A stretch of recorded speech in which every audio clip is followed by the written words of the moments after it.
To be a Steelers, consider others before you consider yourself. To protect your brother, even from himself. To give support at your own expense. And when wearing the black and gold suit of armor, make sure nobody desecrates it, disrespects it.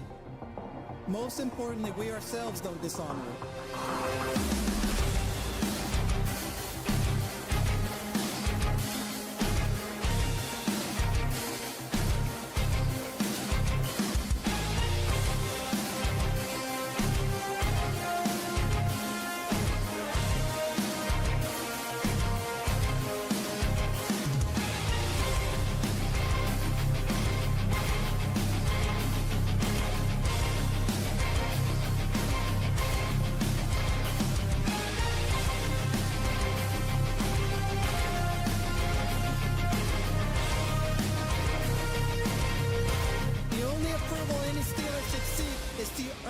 Approval from previous legends who have donned the black and gold.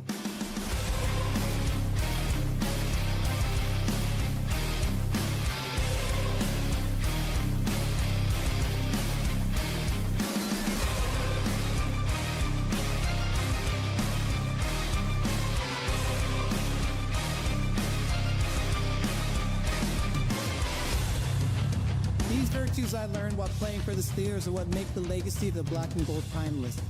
They are passed down in the locker room from the steel curtain to anyone who valiantly wears the black and gold.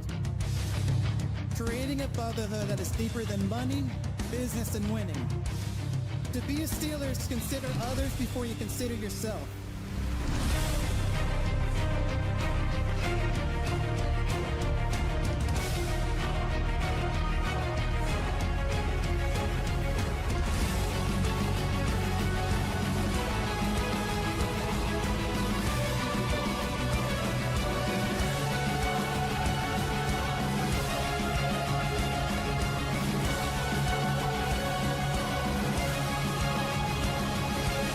This is our culture, Steeler culture. Now, here are your hosts, Rob and Dan, the Steel Twins.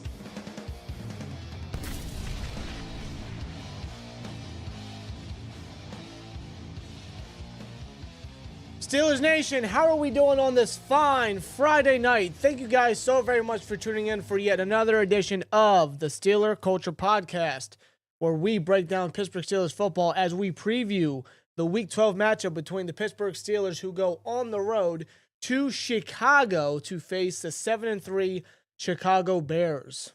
Dan, how do you feel about this matchup? They're 7-3. Yes. The Bears. The Bears. The Bears are 7-3. What year is it? 2010? Obviously not.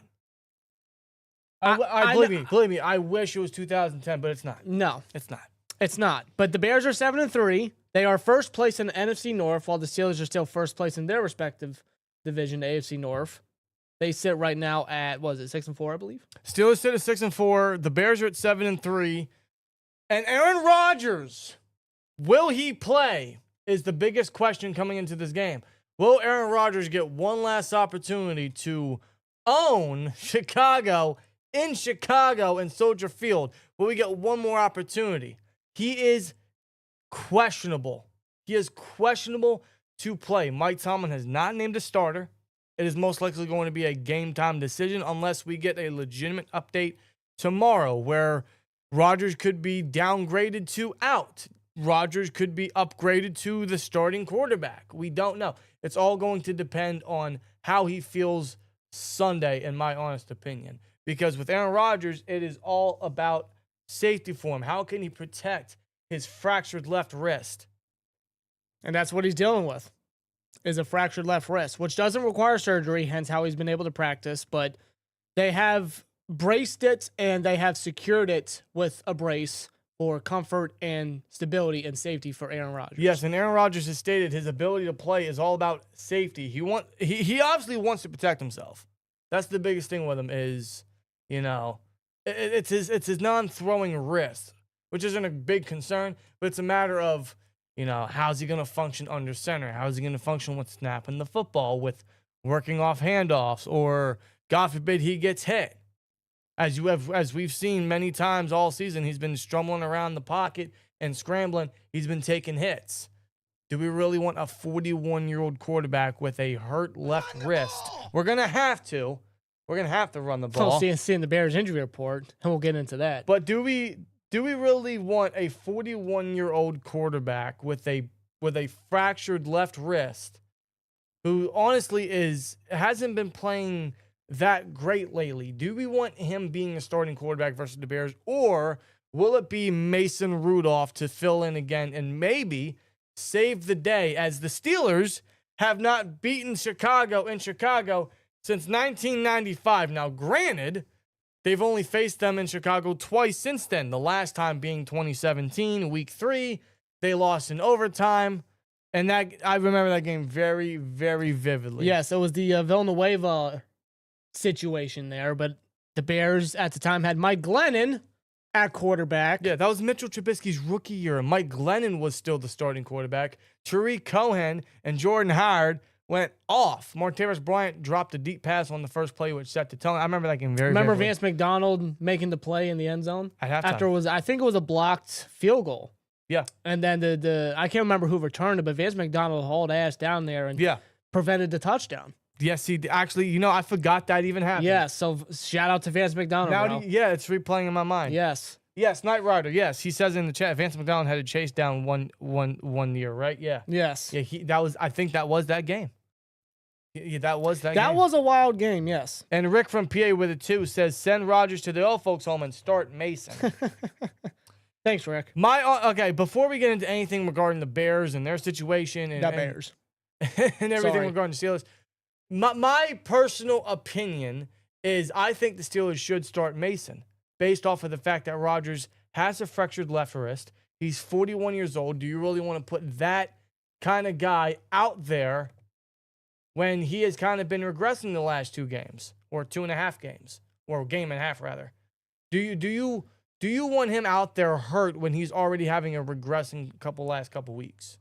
When Mason can fill in just fine and do just as good? Does Rodgers give us a better chance? Probably a little, because let's be honest, Aaron Rodgers wants to play this game. Yes. Okay? And there's nothing that's going to probably stop him from playing this game. He's going to walk into Soldier Field. He's going to forget all about that wrist injury. Yeah, what do people call Aaron Rodgers when he's hurt or something, like Perk Rodgers? That's been something that's been going throughout social media nowadays. Perk Rodgers. Yeah. Forget about that wrist injury. The second he touches the field at Soldier Field, he's going to be, I'm playing. Well, dude, he owns that field. He owns the Bears. Yeah, he is 24. What is his record? He is 24-5 versus the Bears, but 25-5 if you include the NFC Championship game in 2010. Yeah, Aaron Rodgers knows the Bears more than the Bears know themselves. Yeah. Like, Aaron Rodgers is the bear hunter. Like, he knows how to hunt these bears and take them down and then pretty much make them into freaking fur and carpet and whatnot. Yes. Aaron Rodgers, he knows how to go up against the Bears. Patrick Hiram 902 with a 2 says, bring back the duck. What is he doing nowadays? What is Duck Hodges doing nowadays? Huh? Well, I know he's married to that country singer, Lainey Wilson. Yes. It's a very lucky man. And you know what? Props to Duck Hodges, man. Good for him. He's living the life right now. I don't know how he got caught up in this discussion, but shout out to Duck Hodges. Yes. Shout out to him. Maybe he might be at the game. Who knows? I would prefer to start Mason until Rodgers is fully healthy. Like, until that wrist is 100%. He was limited the last two days. He didn't participate on Wednesday, but he's been limited the last 2 days in practice. And Mike Tomlin officially gave him a questionable designation for Sunday's action. Mm-hmm. I do believe that he's going to start. I do think that Aaron Rodgers will be the starting quarterback under center for the Steelers when we hit Soldier Field in Chicago, 1 p.m. Eastern Standard Time, 12 p.m. Central Time over there in Chicago. So I do think that Rodgers will be the starting quarterback. But I would go with Mason for this game until Rodgers is fully healthy. But I do think Rodgers is going to start. No, I wouldn't be surprised if Aaron Rodgers were to start this game, just due to the fact that, one, A-Rod wants to play. He's going to push to play. As long as the doctors clear him and they, with the brace on his left wrist, as long as it's secure enough for his wrist and the brace is doing what it needs to do, I'm sure the doctors will clear him enough for him to go out there and play. But it is a worrisome thing considering, excuse me, considering how he has played the past game and a half, basically. He has looked regressed. He is playing like a 41-year-old quarterback. And with that injury, it could affect his playing style, and it could even get worse despite the brace being on him. And that's something that we don't want. And because of these reasons, that's why Mason was brought back. And Mason's basically made a career of situations like this. If a quarterback is injured or just is not able to play, he comes in, or if a quarterback gets benched, Mason comes in and does what he needs to do. Mason's made a career off that, and he's one of the better backup quarterbacks, in my opinion, throughout the NFL. Yeah, which is why I would be more than welcome than riding with Mason for this game or whenever up until Rodgers gets fully healthy. I don't think it's going to happen, though. Rodgers wanted to go back into the game versus the Bengals, bro. He wanted to go back in, and Steelers said no. You sit this out.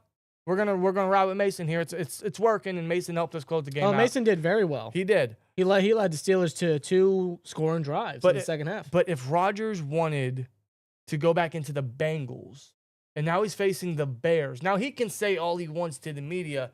Yeah, I'm not a Packer no more. Let bygones be bygones. Stop it. Okay, stop. I can't think of a team that Rodgers hates more than the Bears. There's absolutely still some animosity right there. Okay, he was with the Packers for so long. He legitimately owns the Bears. Okay, it's like Brady with the Bills, or Brady with the Jets, or Brady with anybody really, or it's like Ben with the Browns, or anyone you want to think of in regards to a quarterback that is dominant against a certain team. Right. It's that lopsided. Which makes me more comfortable. If A-Rod were to play, it makes me, not to say I don't have confidence in Mason, because I do, because we know what he's capable of. As long as you let him go out there and do what he needs to do, and Mason can play the way he can, yeah, I'm confident in Mason.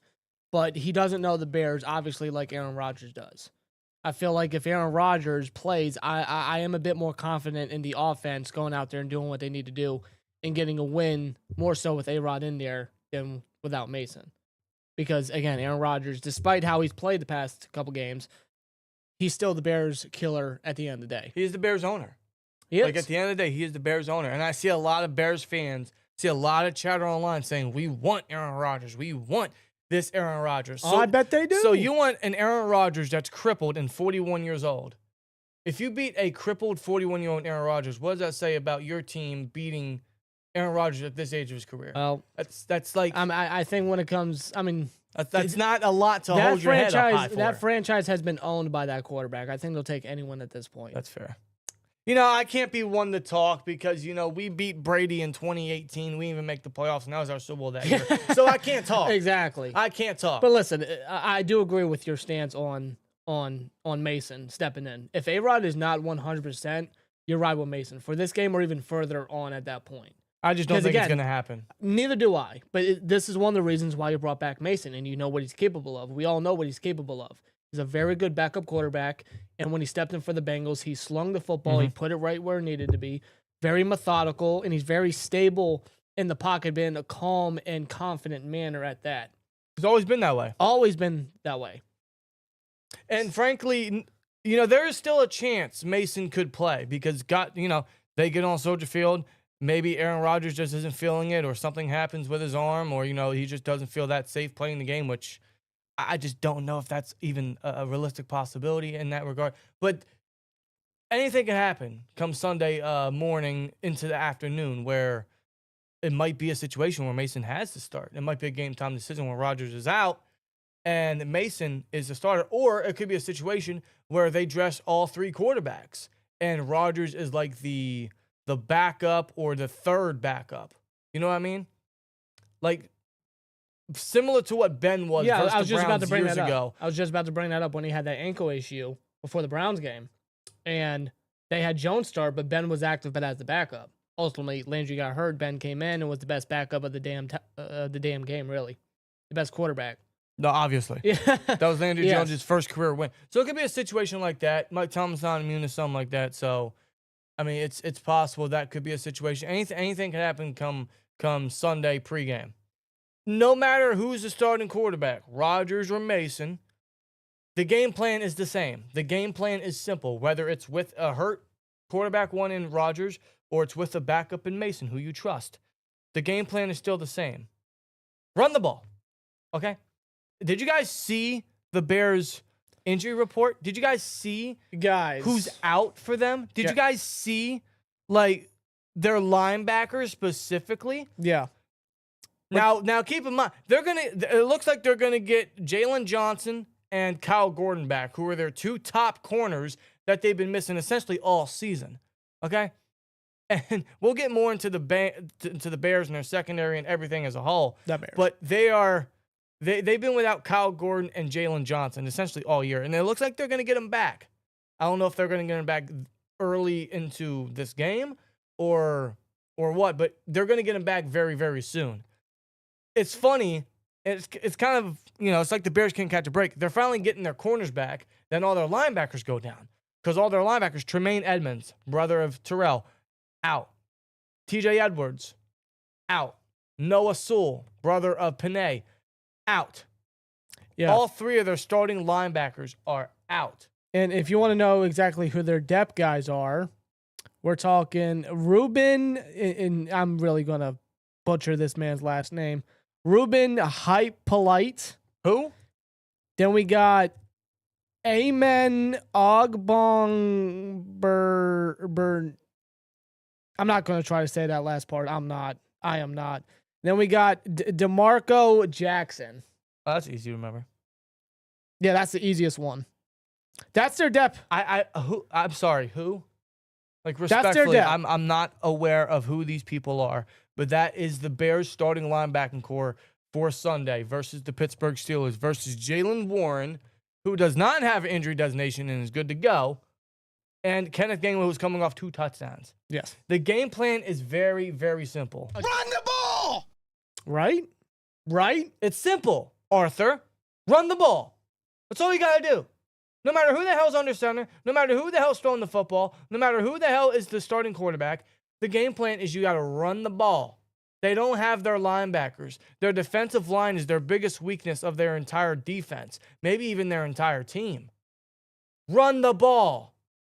Now, I know the Bears with Dennis Allen at defensive coordinator, which, if you guys didn't know, if you guys may have forgotten, Arthur Smith's last game as Falcons head coach last year was versus the Dennis Allen-led Saints team. And they had that exchange in the middle of the field before Arthur Smith was fired. I forgot about that. So there's going to be a little bit of animosity from sideline to sideline based off of that history. But Dennis Allen is the Bears' defensive coordinator. He's a good one.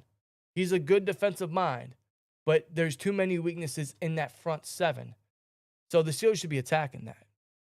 That should be their game plan. No, that's the Bears' weak link, in considering that 3 of their starting linebackers are literally out. Yeah, I don't know how you don't feed the ball. Considering Warren is healthy, he doesn't have an injury designation, and we all know what Warren is capable of. And Gainwell, when his name is called for, when he has to fill in like he did versus the Bengals, Gainwell can do what he needs to do. It should be, or even get Caleb Johnson involved too. Like they haven't really done that a lot outside of Warren being injured. They haven't really done a 3 running back set, but nonetheless, I mean, the top priority for the offense is to run the football and run it effectively. But you see, that's the thing. It's so simple, but considering that's the struggle here. Is it's an obvious game plan, bro. You get your tight ends involved, you get Darnell involved, you get Muth involved, you use Warren, you use Gainwell, you utilize the ground and pound, right? Are they going to though? That's my concern, because the second they actually get something going, they step away from it offensively. We've seen it from time to time, more times than I like to this year, especially when it comes to running the ball or minimizing the targets or the carries to a guy like Jaylen Warren where he's getting going. Ain't no reason Jaylen Warren shouldn't get 15 or more carries in this game. That's the guy you feed. Him and Gainwell, they're working. Like their front seven is really hurt, and it's very weak. First of all, their linebackers are good, but now that they're all out, you match that with already a weak defensive line, and yeah, they could be getting Jalen Johnson back. They could be getting Kyle Gordon back, and then they still have Nashawn Wright, who's been a very good depth piece for him, 4 interceptions for him. Yeah. Kevin Byard, at 32 years old, has 5 interceptions. Run the ball! We're going to have to. We're going to try. Yes. But it goes to show you, like, their secondary is pretty good. They're making plays. They're coming away with turnovers. The Bears defense as a whole leads the league in turnovers with 22. 22. And in fact, 3 of the top 5 players with most interceptions coming into this game are Bears players. Kevin Byard, Nashawn Wright, and Tremaine Edmonds. That's 13 of their 22 takeaways. That's from 3 players alone from the Bears. That's actually a pretty wild stat. And keep in mind, again, Jalen Johnson's been out most of the year. Kyle Gordon's been out most of the year. They are running a skeleton squad, and they're gonna have to do it again, because the second they get their secondary fully healthy, their linebackers go down. Yes. And then their defensive line, just there's no penetration. They're 25th ranked in rushing defense, allowing over 130 yards a game. So, yeah, the game plan is very simple. And I'm sure that Dennis Allen is probably going to run a ton of his corners or a ton of dime here, because they also got C.J. Gardner-Johnson. They got Jaquan Brisker, who I've always liked coming out of Penn State. He's a great box guy. He might end up playing linebacker in this game. He might be seeing a ton of time in the box because of the linebacker injuries. So they're probably going to run a lot of nickel or dime to make up for the lack of the linebackers, because they do have a lot of corners that can beat up in that line of scrimmage. If they get their slot guy on Kyle Gordon back, he's going to play a lot down there. Same thing with Jaquan Brisker. Same thing with C.J. Gardner-Johnson. That might have to be their adjustment. Is it going to be enough? I don't know. It depends how the Steelers want to attack and utilize their offense, utilize their playmakers, which we know what they can do. DK doesn't get enough targets. He doesn't. And frankly, we don't get a wide receiver 2 involved. No. I want us to get Roman involved. I feel like he's getting open in some areas. The windows are there. It's just no one, Mason or Rodgers, are looking his way. But Darnell Washington's thriving. Jalen Warren's having a great season. So is Gainwell. He's having some good games. We can get these guys involved, and we can really attack essentially that middle of the field. Mm-hmm. Or is Arthur Smith going to get conservative? Is he going to run a ton of toss plays? I hope not. I mean, that's the Arthur Smith special. He's replaced the Matt Canada jet sweep with the toss plays. And that's only going to continue because, I mean, like, we even saw how many toss plays happened last week versus the Bengals. Yeah. It's not going to stop.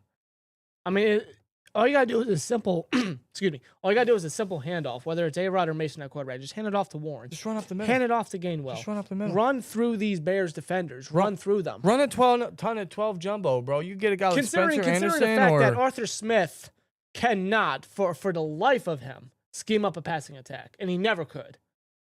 And he just simply can't, especially against a Bears secondary that is pretty good, could be getting some players back. And but they know force turnovers. They know how to get interceptions, bro. And that's a big component because of their defensive backs coach and their defensive passing game coordinator and Al Harris. Yeah, Al Harris, who used to be with the Cowboys as their defensive back coach. Yeah, he was previously with the Cowboys as a coach, but he's a Packers legend, and he's really helped revitalize that entire Bears secondary. He did that with the Cowboys. Like, you see all these corners getting all these picks with the Cowboys for years past, and now the Bears are doing it.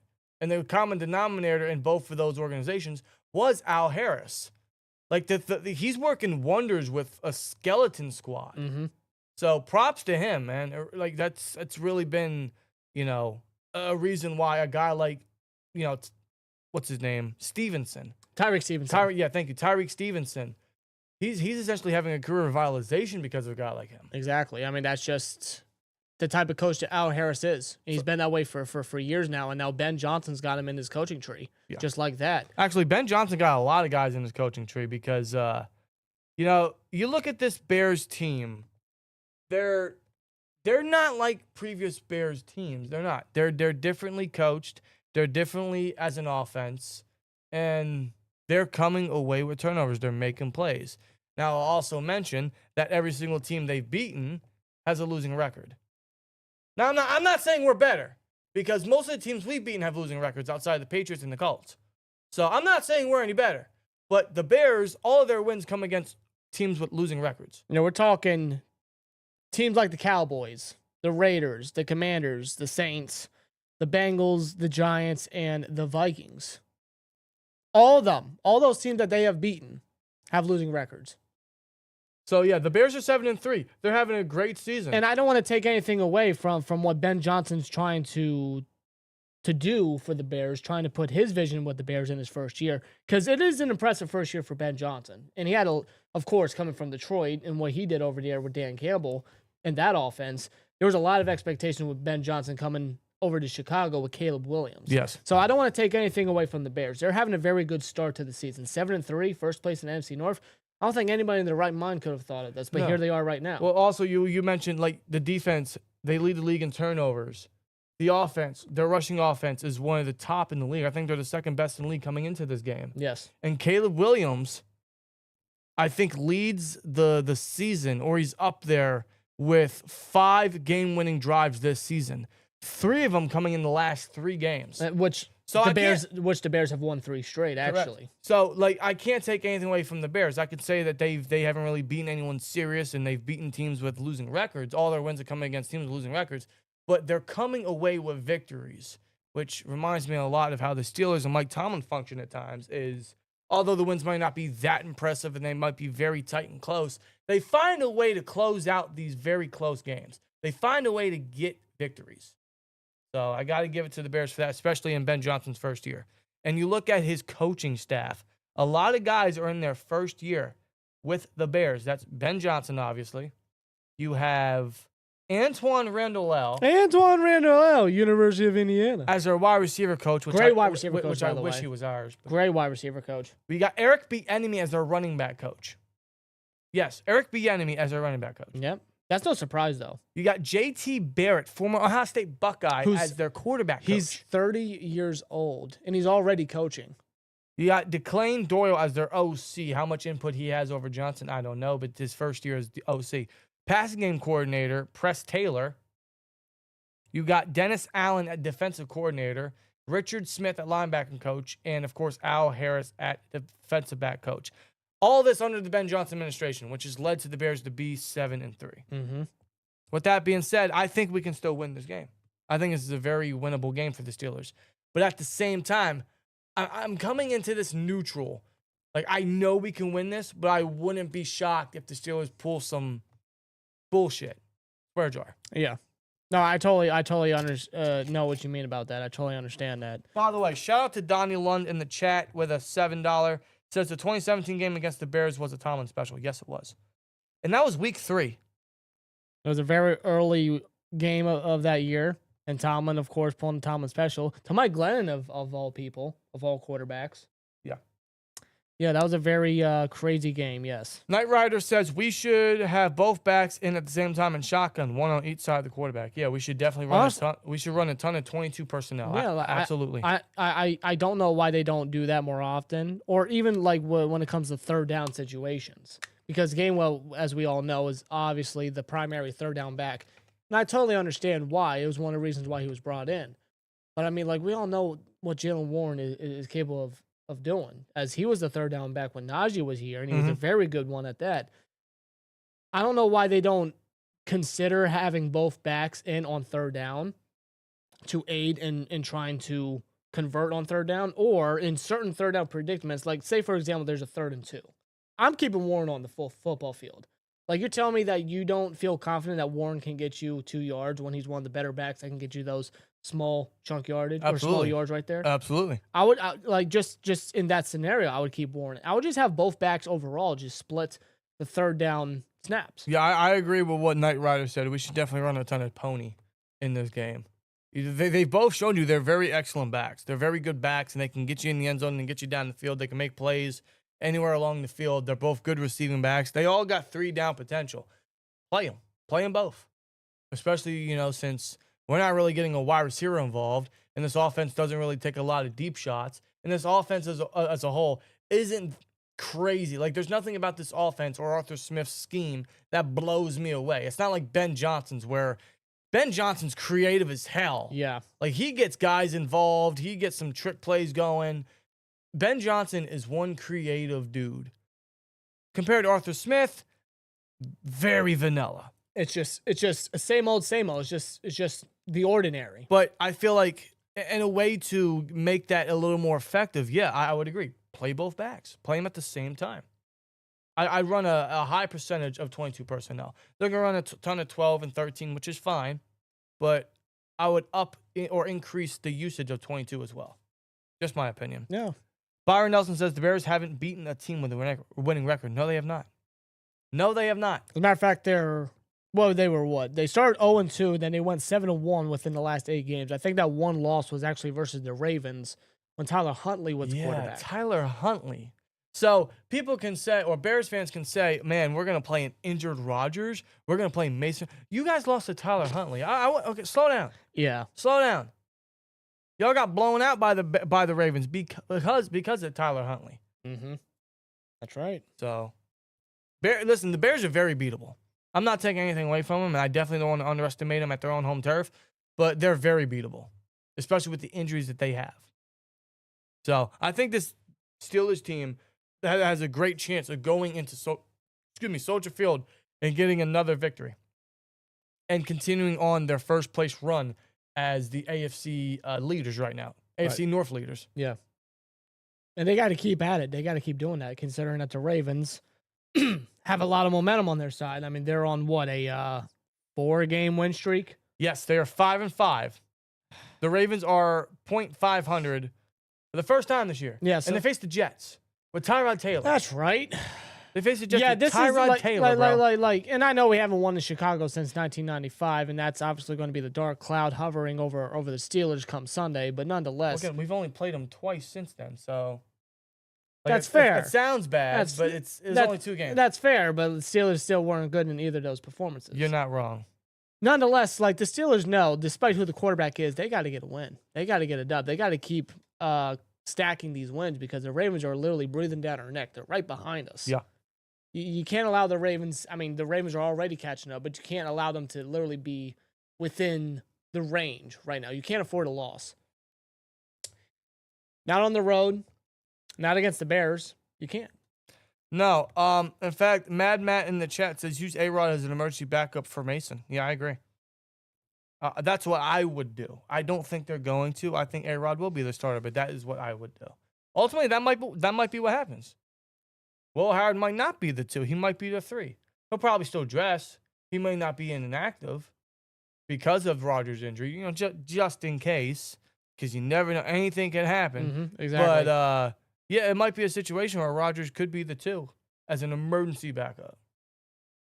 And then Mason's the starter. Or, obviously, it's just going to go in as Rodgers, then Mason, then Howard. I don't know. It really depends what happens on Sunday. Yeah, it's going to be interesting to see how they kind of handle that situation and, you know, what their idea is going in. Because, yeah, I mean, this injury is something to keep an eye on. Yeah. Heading into Sunday. Yeah, but like I said, I think the Bears are beatable. You know, I don't want to take nothing away from them, but they haven't beaten anyone that's very impressive. I'm not saying we're better, but, you know, the Steelers, look at this. Look at it this way. The offense with Warren and Gainwell have been looking good. Darnell's been really showing up. The Bears' defense is very hurt, so they have that advantage. And the defense, the Steelers' defense, has been playing lights out the past several games. Yes, the past 3 games specifically since that Packers game, as a matter of fact. Yes. Like, past 3 games, they've gone, how many sacks? 11 sacks, 7 takeaways, and 2 defensive touchdowns, which both of them came last week. Yes, versus the Bengals, obviously. Like, the defense has been playing outstanding. And, you know, big props to guys like Highsmith when he's healthy, who is doubtful for this game, so he might not play in this game. I don't think Highsmith's playing, so we'll see more Nick Herbig. Which he's a guy that stands out every single time. I swear, every time Nick Herbig starts or plays, he's making a play. Yeah. I got to look back, but I'm pretty sure if memory is collected properly, I think every game this season, Nick Herbig has made a play. He's had to. Like, every game he's played, he's made at least one play. Whether it's a strip sack or a tackle for loss or something. Or just some kind of pressure that affects a play, which causes an incompletion. Like, something. Like, Nick Herbig his impact is for sure seen and felt. And having him in there, like, we are all confident in Nick Herbig's capabilities. But Peyton Wilson himself, he stepped up a little bit too, you know. As a matter of fact, I think he's on pace to break the Steelers single-season record in tackles, which James Ferrier leads right now. Wow. I think he's on pace to break that, and he's had very minimal snaps, especially early on into the season, which is actually pretty outstanding. Yeah. So good on Peyton Wilson to do better week by week. Ramsey and Duggar up at safety. Ever since they moved Ramsey up to safety, because Deshaun Elliott got hurt. He's on IR, and they traded for Duggar. Both of them have been a huge asset to this defense. Dude, they have transformed this defense from what we used to see with Thornhill or Clark as the starting safeties. They've really transformed it. Yeah. Now, I got some bad news. I'm sorry, Chad. I got some bad news. Darius Slay is questionable. Yes. I'm not joking. As a matter of fact, Tomlin said, not to interrupt you. Go ahead. Tomlin said that Darius Slay will start once he is cleared from concussion protocol. So you had James Pierre, and shout out to James Pierre. He had an outstanding performance versus the Bengals and Jamar Chase of all wide receivers. He had an outstanding performance, made numerous plays, not just the Bengals game, but throughout the season in rotations, even dating back to the Vikings game, bro. And you're still going to ride with no play Slay? I say this every single time. Name me one play that Slay has done this year. I can't.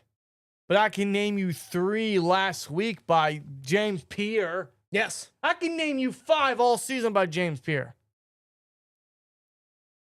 Like, come on, man. Why are you going to take the hot hand off the field for the oldest cornerback in the NFL? Doesn't make sense. Who's done nothing. Who is more down on the field than he's made a play all season. Considering, they are going up against a guy like Caleb Williams, who doesn't turn the ball over much.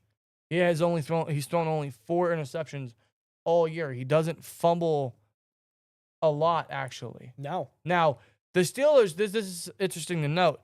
The Steelers did recently re-sign wide receiver quarterback John Reese Plumlee to the practice squad, who was part of the preseason tandem, I think, in last year. Not this past preseason, but the one before that, I believe. They brought him back to play scout team for Caleb Williams. We've seen the Steelers do that many times before with several other players to essentially scout and model like Lamar Jackson or any mobile quarterbacks they go up against. They did that with John Reese Plumlee this week to model and scout against Caleb Williams and how, he evades pressure and to match his athleticism, to really give an advantage to the defense and how they can get to a guy like Caleb, who is very good at evading pressure and getting out the pocket and extending plays and keeping the ball away from danger. So the fact that they have that they were able to implement into their practice this week might give them a little bit of an advantage going up against a guy like Caleb Williams. Now, he also has DeAndre Swift at running back, who is a very good back. Always been productive. He's having a good year. Like, if he didn't get hurt, imagine how many more yards he would have. Yeah, even though he didn't get hurt, he came back from injury not too long ago, and he's been having a string of good games. Yeah, but same with their backups. Yeah, their 7th-round rookie, Kyle Monungai, who's really stepped in and been a solid guy. He's gotten 2 touchdowns the last 2 games, and he had a great game versus the Bengals as well. Right. So, and those 2 combined have over 1,000 yards in 10 games. That's the impact of Eric Bieniemy, bro, as their running back coach. Well, that's also what Ben Johnson really breeds his offense off of. You saw it in Detroit with Montgomery, with Gibbs, is they feed off that running tandem. They feed off the ground and pound action, that speed, that versatility. That's his bread and butter. That's how he functions the offense. They're actually the second best rushing offense in the league, averaging 146.6 yards a game. You also match Caleb Williams and his ability to escape the pocket and, use his legs and get into the end zone and extend drives and move the chains. The game plan's simple against Caleb Williams and the Bears. The Bears offense. You got to stop their run. Once you stop their run and you kill their chances at play action or any kind of trickery, then that's when the offense that Ben Johnson runs starts to drip from him. That's when it really starts to get flat. And then they don't have much to feed off of. The Steelers defense, their main mission needs to be to stop Swift, stop Monungai, stop the run. Now, I also don't want to sleep on Rome Odunze because he's having secretly a very good year. He leads the team with 600 yards and 6 touchdowns. And it seems to be the only wide receiver that's really doing anything. No, because the wide receiver before him, DJ Moore, who was their number 1 just not too long ago, he's not having a good season. He doesn't even have 500 yards. He's had a very down season, and he's had some drop issues, as a matter of fact, in the past recent weeks. And recent games. He only has one catch in the last 8 quarters. What happened to DJ Moore? I don't know. And then you match in their first-round rookies in Colston Loveland and Luther Burton. They're not used enough. They're not involved as much as you think they would in a Ben Johnson offense. Those two, respectively, have only had one great game each. Loveland versus the Bengals and Burton versus the Cowboys. Outside of that, they haven't really done much all year. Just that one great game by each of those guys. They're not used enough. Now, this could be the game that Ben Johnson finally gets them involved. Although the defense has been very good, they're getting to the quarterback. They're creating the turnovers. They're minimizing a lot of opportunities.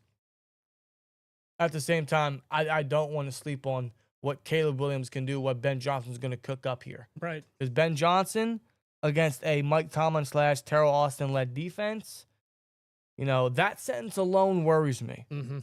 I do like what the defense is doing. I like what the defense is fleshing out. I love the 2 high safety looks because that's really that's shutting down a lot of their opportunities that the opposing offense has through their air attack. They really can't get much of a run game going.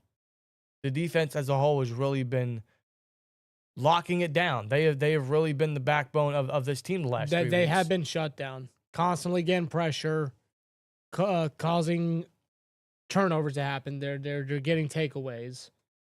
Players are just standing out.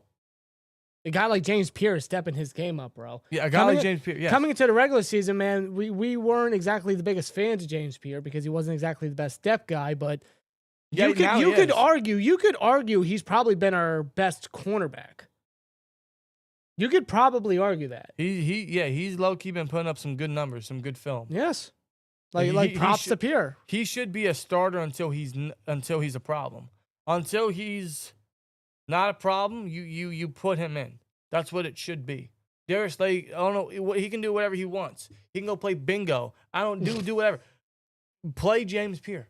That's what they should do. They should play James Pierre. Whatever's working with the defense right now, you keep running with it. Yeah. And what I like is they're not running the same game plan every week. They're mixing it up. They're running the 2 high safety looks. They're blitzing heavy one game. Then they're only rushing 4 and still coming away with some plays. They're not being too predictable. They're opening things up. They're giving other guys opportunities, and they're really shutting down the opposing offense in an effective manner that they weren't doing the first few weeks. No. Or at least before Ramsey and Duggar were here or up at safety. No, compared to the Bengals and Packers game to now, it's night and day. Yeah. And I got to give props to Tomlin or Terrell Austin or both, or just the coaching in general. Yes, absolutely. Because they acknowledge, this ain't working, considering, how much we invested into this defense. This is inexcusable. And I got to give props to them for changing up the game plan week by week and trying to attack the weaknesses, or even the big positives on some offenses, like the Colts game. Because if you remember, the Colts only had, I think, going into that game, have given up the ball 4 times. We got 6 takeaways from that team. Yeah. And this is a Bears team that have only coughed up the ball 6 times. So considering that the Bears are protective of the football, they're not immune to coughing up the football. So maybe it's something that the Steelers are going to be wanting to look to try to take advantage, and maybe give Caleb Williams a tough time in Chicago. Well, I also look at the Bears' schedule. Going back to who they faced. You look at their schedule. You look at who they faced. Who's really been the best defense that they've gone up against? I'm gonna tell you. Looking at it, well, the Cowboys are terrible. The Raiders, Bengals, no. The Commanders are old. The Vikings, maybe. The Vikings. Probably. Lions. Probably the Lions. Yeah. Probably the Lions. Back in week 2. Just about. But you match what the Steelers defense is doing. I would say this is Chicago's biggest test to date in regards to the defense they're going up against. Just based off of the recent trend and then what we've seen the past number of weeks. I think this is Chicago's biggest test to date.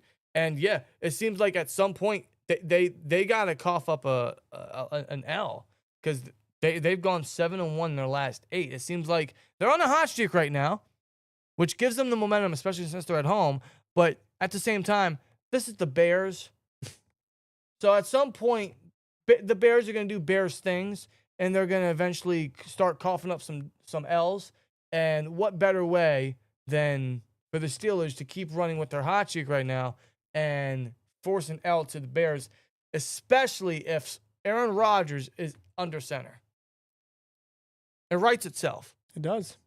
I mean, this is probably the last time he's going to get an opportunity to play the Bears. So if he's going to play, he's most likely going to play. If he feels like he's able to play, Aaron Rodgers is most likely going to play. Oh, you know he's going to be pushing. He's going to want this chance. Yeah. But at the same time, again, I'm going in neutral where I feel good. I think we can absolutely win this game. I know this is very winnable for the Steelers.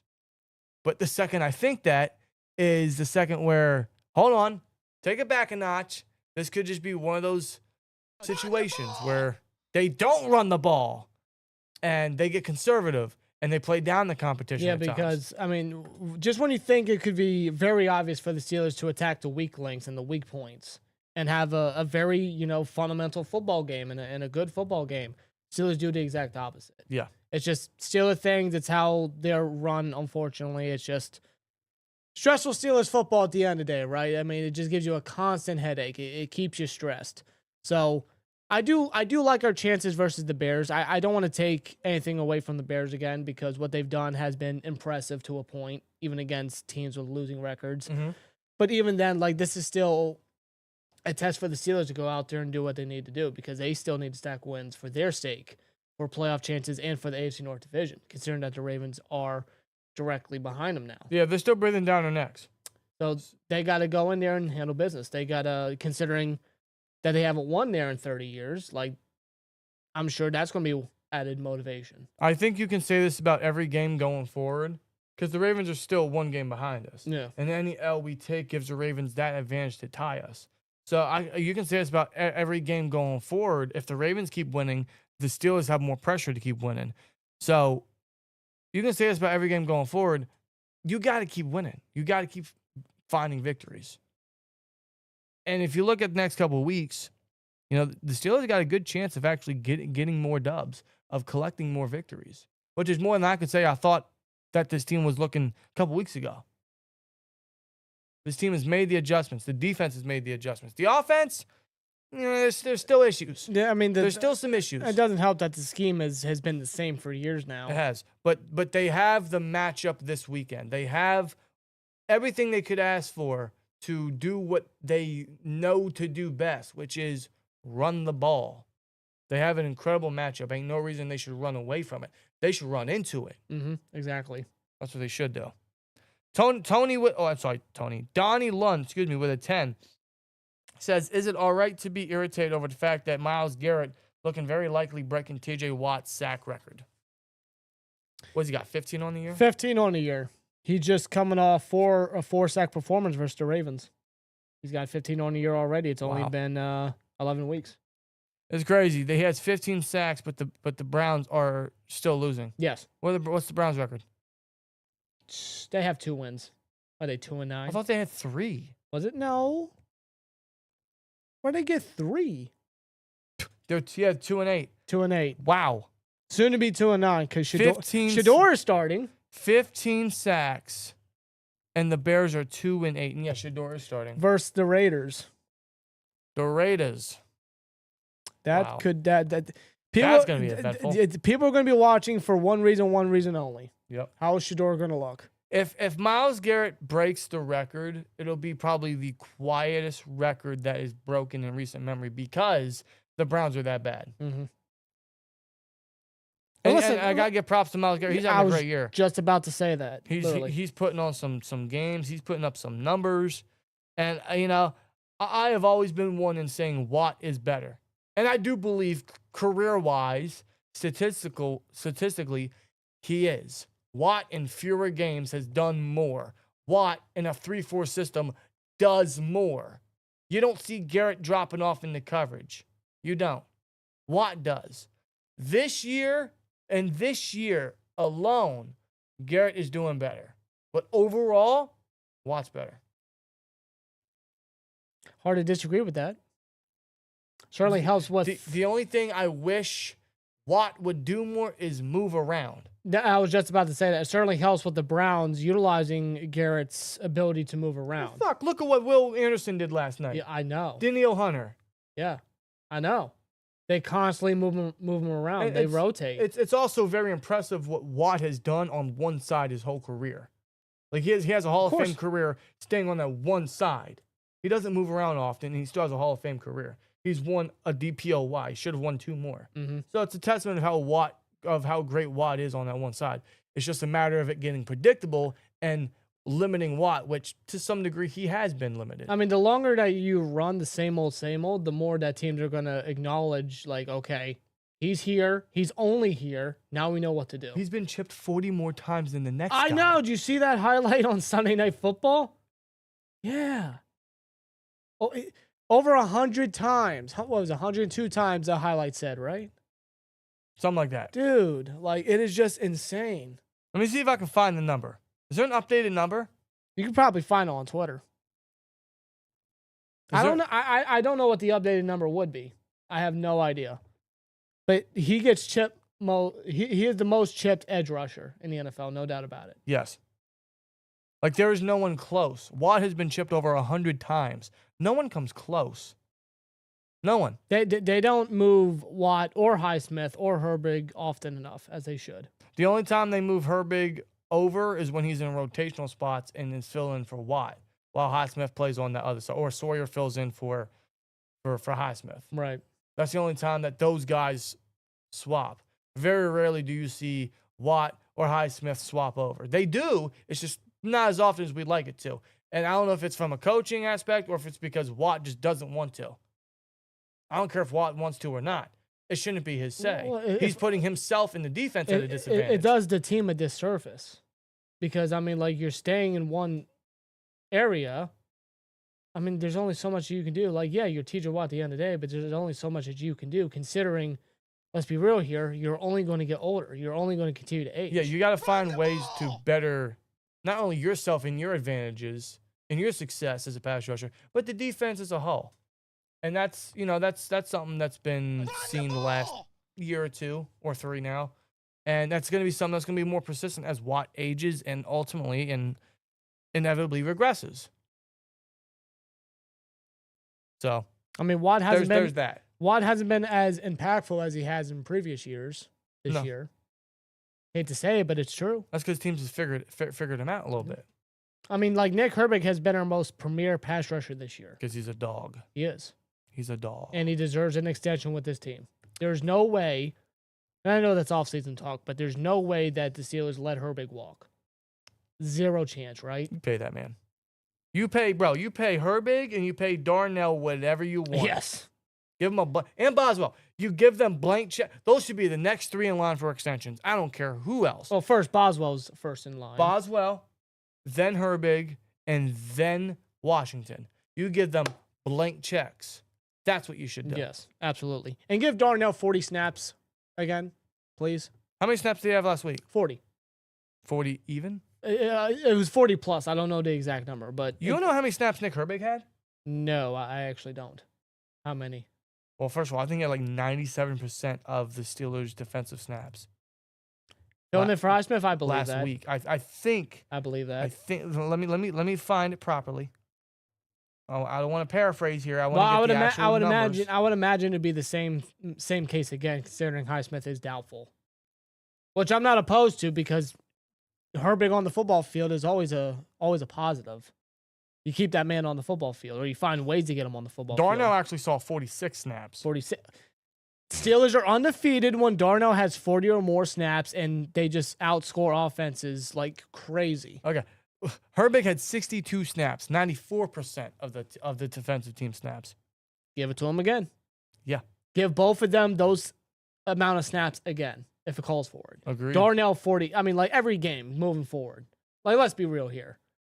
Like, there should be no reason why Darnell sees 40 last week versus the Bengals, but then sees, like, what, 27 this. Now, considering that the Bears linebackers are depleted, they are hurt, you have that man play 40-plus snaps the rest of the way. Well, same thing with Herbig. That Bears O-line...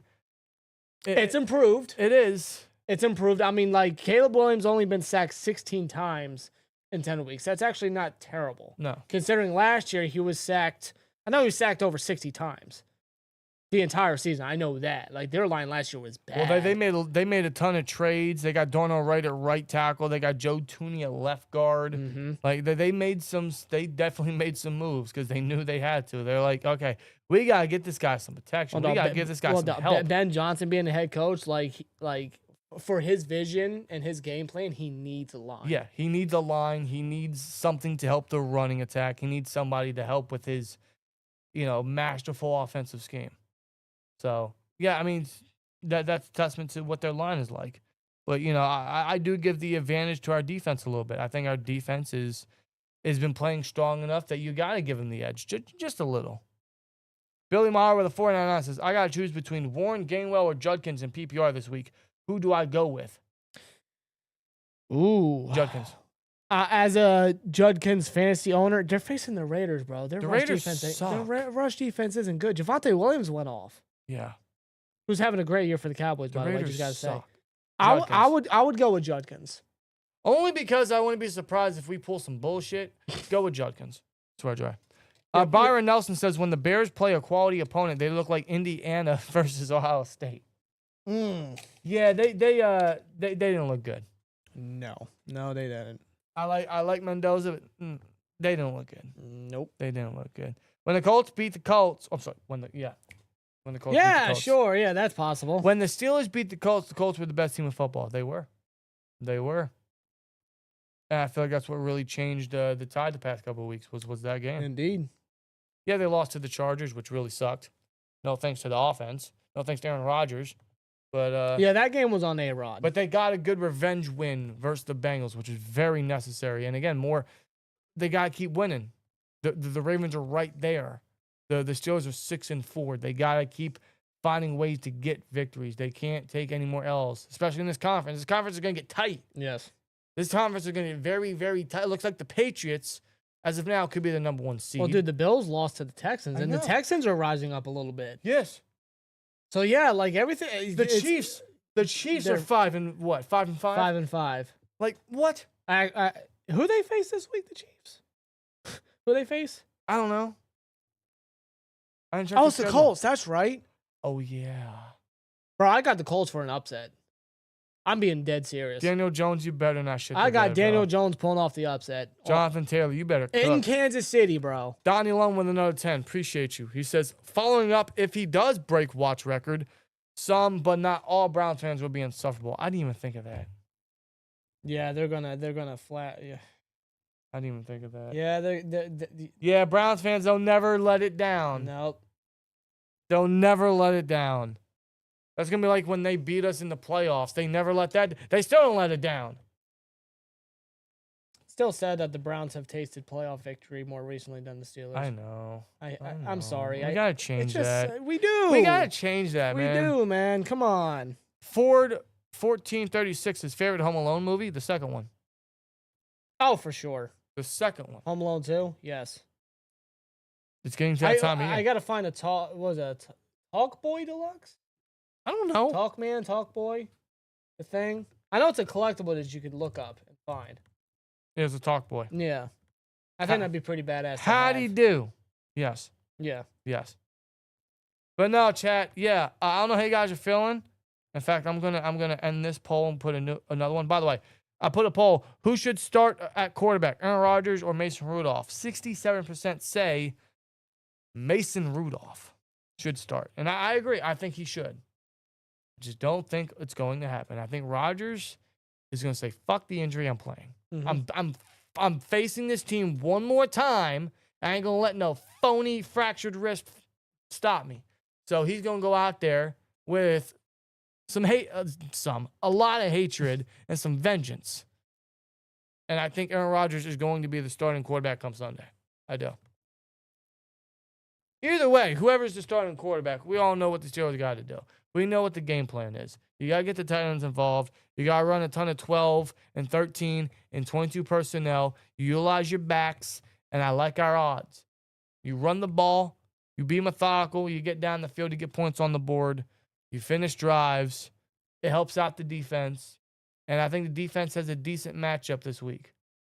They're going to have a tough one. I don't want to sleep on the Bears offense and what they can do. They have a lot of young playmakers. They got a lot of speed. They got a lot of innovation in between coaching and the players and the weapons that they have. Mm-hmm. So the defense will be tested. But based off what the defense has done, I'm going to, again, put my trust into the defense to do what they have to do and make the plays. Yep. However, if Darius Slay starts getting cooked, Tomlin better make the call to Pierre. Pull him. Because then that's dude. I wouldn't be surprised whatsoever if Ben Johnson is looking at this defense and thinking, what weaknesses do they have? Run the ball! And then he sees Darius Slay out there. He's like, oh, we're going to target this guy. Yeah, I mean, any chance we get. Slay could go up against DJ Moore, and Moore would have a career game. As a Bear, at least, right? At least this season. I mean, that's just how poor Slay has been in coverage. He has not looked good. No, and Billy Maher with 199 says, "Are we finally done with slow play Slay?" I was never a fan of the signing to begin with. No, it was just, oh, here we go again, another aging rental. Oh, he's a mentor. Who cares? That didn't work for Patrick Peterson. No. And I feel like he's worse than Patrick Peterson. He is worse than Pat Pete was bad. He wasn't this bad. Bro, Darius Slay sucks. What did they expect from a 34-year-old cornerback? Like, come on. You had all these freaking corners out there to go sign. You go after the oldest one. Why? Because you wanted comp picks? Fuck out of here. They had to get another. They had to find another Connor Hayward, bro. Wow. Whoa. Yeah. So Hayward's happy. in his last year. He may not stay. Oh, and they had to go and trade George Pickens and not replace him. And Oh, and that's another can of worms you want to open up, huh? Monday changed my opinion on that entire. Guys, you know, let's move on to that. I know, like, that's over and done with, and there's nothing we can do about it, and we got to wait to see what that third-round pick's going to be. How are we feeling about that trade, man? I feel like Monday really changed my opinion. Well, Monday confirmed the change in my opinion after the deadline. Because after the deadline, I'm thinking, okay, why the fuck did we trade Pickens again? And then Monday really confirmed it, like, okay, yeah, why did we trade Pickens again? Because I tried to give him the benefit of the doubt. I was like, okay, I get why you trade him. He's got attitude issues. He's not into it. All this. You know, he's not in it for the team. He doesn't want to play here. I get you wanted to trade him. I'm going to give you the benefit of the doubt. Go out and get your guy. Maybe someone as good or more significant. Either way, replace him. And they didn't. They didn't even replace him with a trade. No.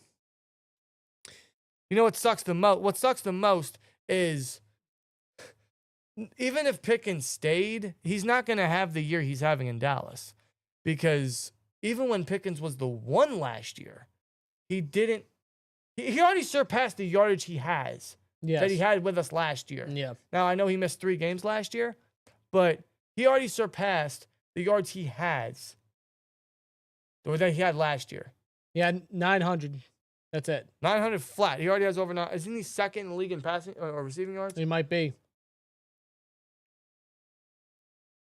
So even if Pickens stayed, he wasn't going to have the year he's having. DK's not even having the year he should be having because they don't get him involved. The problem comes down to the scheme. They don't get these receivers involved. They don't exercise these players' talents the way they should. And that's, Arthur Smith sucks as a passing coordinator, as a he can't scheme up a passing attack. I mean, and that's the thing is, yes, Pickens would not have gotten the ball as much as he's gotten in because I mean, Dak Prescott is a gunslinger, right? And Dak, he knows how to sling the football. He knows how to get it to CD. He knows how to get it to Pickens. Like Pickens with Dallas is a perfect match because of the quarterback that he has and Dak Prescott. Even if Pickens had A-Rod, I mean, just look at A-Rod. He hasn't exactly slung it deep. He hasn't really been a gunslinger. Well, the offense isn't built for that. The Steelers' offense isn't built for that. Which makes the Pickens and Steelers connection a bad one. It wasn't a good fit. You know, if Pickens stayed and he was never traded, 1, he was going to walk anyway. 2, he's not having the season he's having in Dallas because they don't scheme up to the player's talents, to the player's strengths. They don't scheme a strong passing Which attack. makes it even worse on the Steelers' part because, like, again, the talent was never the issue. We all knew on any given day, George Pickens is one of the best receivers in the league. If anyone is surprised by what Pickens is doing, you weren't paying close enough attention to what Pickens is capable of. No. Like, coming out of Georgia, this guy had #1 wide receiver written all over him, top 5 receiver written all over him. He's that good of a receiver. It's just the Steelers, they couldn't get him involved. Pickens knew that. And the Steelers, you know, it's one thing to trade him and not replace him. It's another thing to trade him after the draft and then not replace him. That's the thing. They trade him after the draft. They didn't draft a receiver, and then after you trade him, you don't get aggressive to replace that. No. And this was always a possibility. This was always an option on the table. And they knew this. And they still couldn't find a way to replace him. They couldn't. But here's the thing, though. Here's another thing. No matter what, next offseason, we have to go and get a significant wide receiver, too. So you trade Pickens, and then you don't trade to replace that wide receiver 2 spot. So no matter what, you got to replace the position anyway. So why not just keep the fucking guy? Is a 3rd-round pick really that significant? Is that 3rd-round pick going to be as talented as Pickens? We can only hope so. We'll find out in April.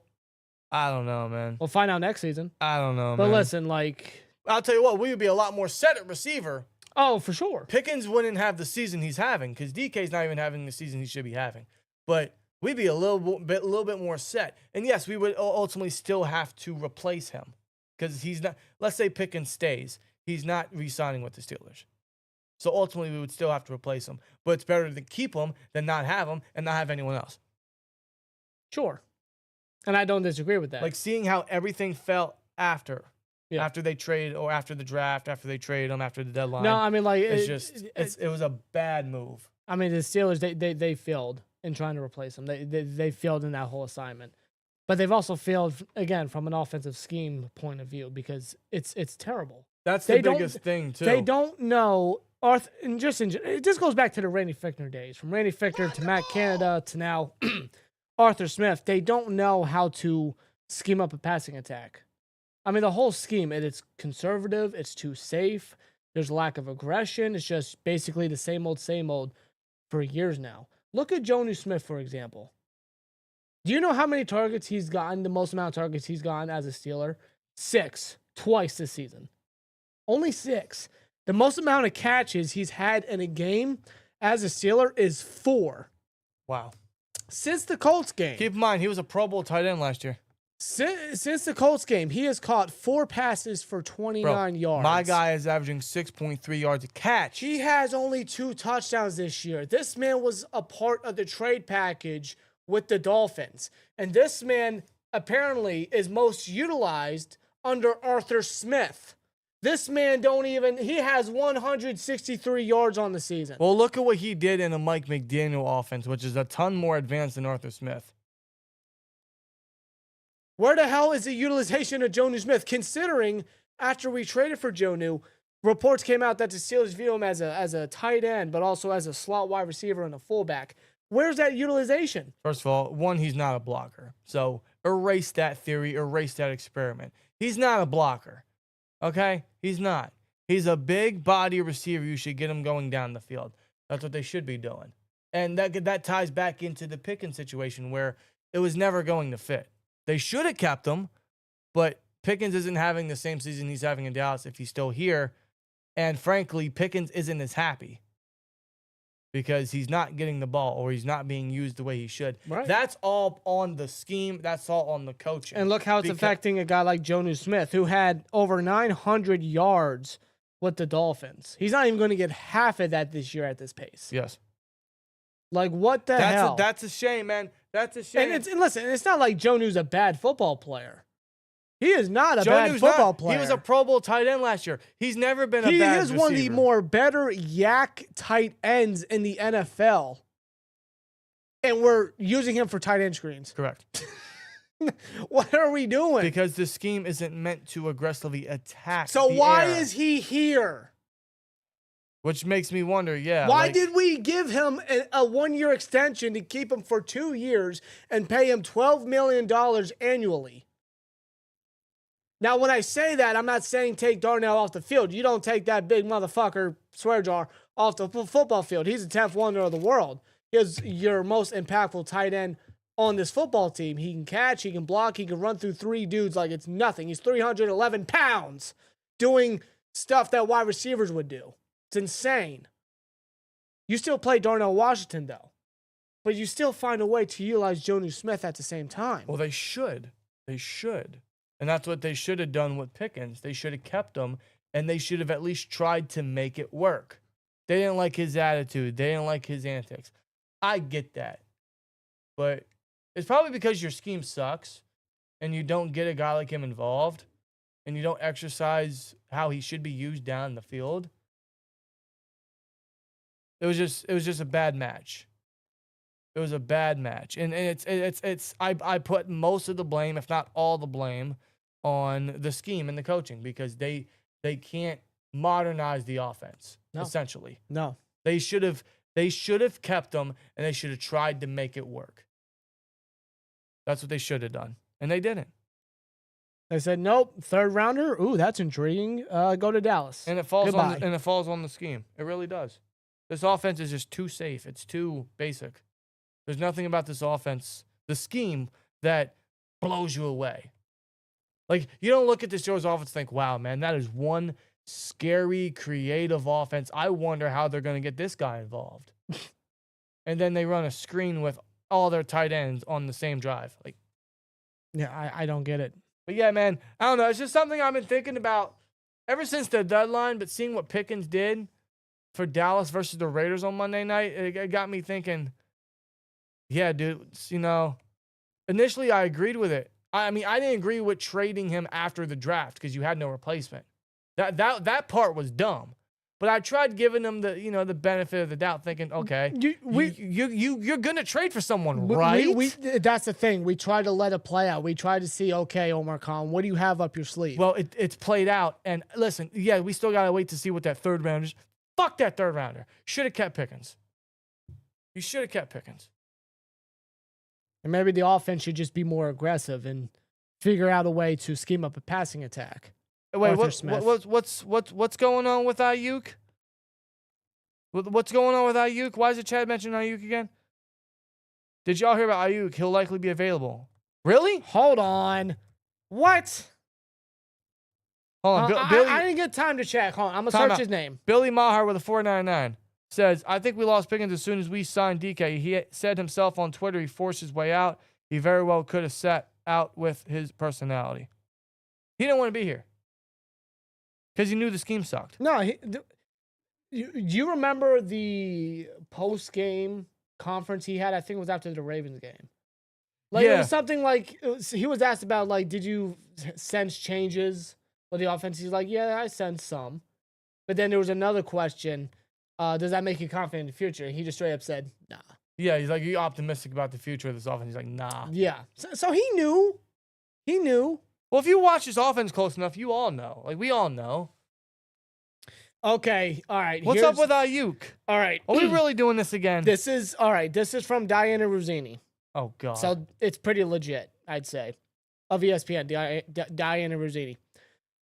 15 months after signing a 4-year, $100 million extension, Brandon Ayuk and the 49ers appear headed toward a divorce, sources tell me, and Mike Silver. According to Michael Silver, Brandon Ayuk's 2026 guarantees were voided by the 49ers. Oh, he's cut. Like, he's done. Okay. After Brandon Ayuk failed to attend meetings and declined to participate in 49ers team activities, sources say the team responded by voiding the guaranteed money in his contract for 2026, asserting that the absences amounted to a failure to fulfill his contractual obligations. Oh, that's interesting. Hold on. We're not done here.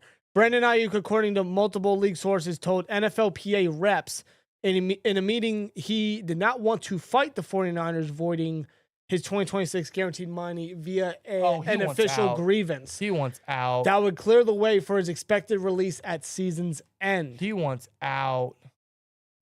He's gone. The 49ers have grown increasingly frustrated with Brandon Ayuk's lack of communication. His presence at the team's training facility has become scarce.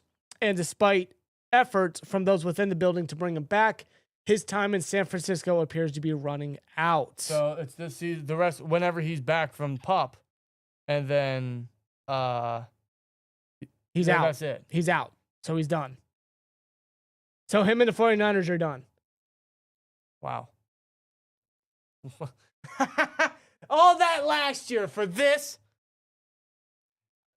I'm not getting no. I don't think it's no. I don't think we're gonna get him.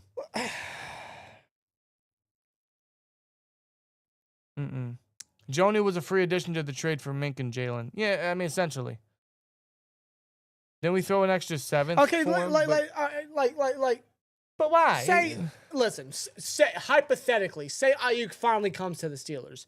Are we going to utilize him? No. Not with Arthur After Smith. what we just talked about with the scheme.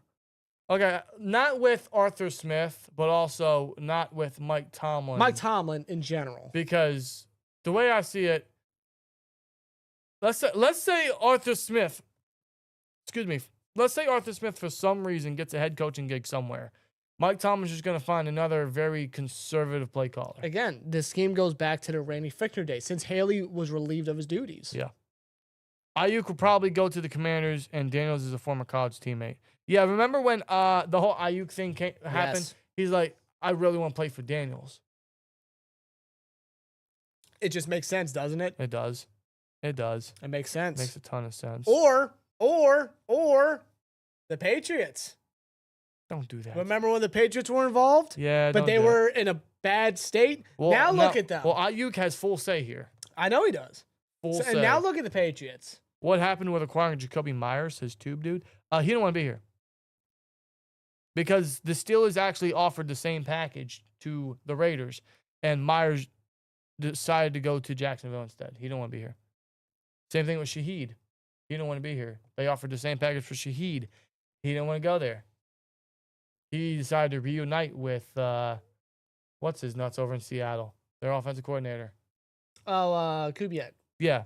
Clint Kubiak, yes. Yeah. So Yes. it seems They didn't want to be here.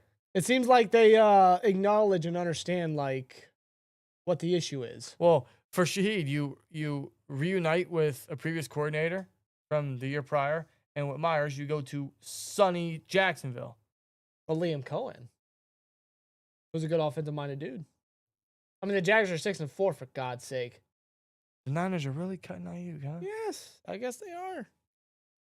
Donnie Lone with a 10. Did you guys see on X this week that Bengals fans crying that TJ is dirty and Vontae's perfect? How delusional. I saw. I've seen it all week. I've had my own things to say that have gotten a lot of views on X.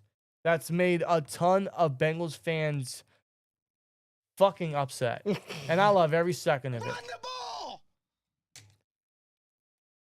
You know, because they're trying to defend Jamar Chase for hawk-tooing on Jalen fucking Ramsey. And then you got people saying, oh, TJ Watt is dirty because he drove Joe Flacco into the ground. While Joe Flacco said, you know, TJ's just playing football. He did a good job. That's exactly what it is. Because Joe Flacco's old school. He gets it.